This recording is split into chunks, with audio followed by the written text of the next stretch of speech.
अस्सलाम वालेकुम नाज़रीन, मां किंजा फातिमा और इसी है न्यू मेरान न्यूज़ रुकई था खबरन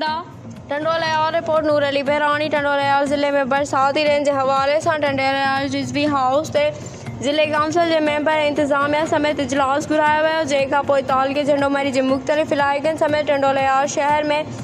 MP अगूणे सूबाई वज़ीर workers and service Syed Zia Badshah Rizvi CM Sindh की तरफा ज़िले टंडोलयार में बरसाती रेंज मुकर्रर कयल focal person Sarfaraz Radiyar MC chairman Syed Hassan Shah Rizvi जो तूफ़ानी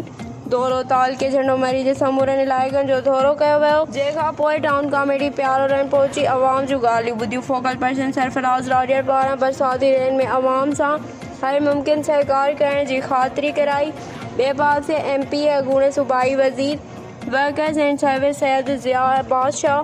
पिण झंडे मरी के तालके की बरसात में मुतासर माण्हुनि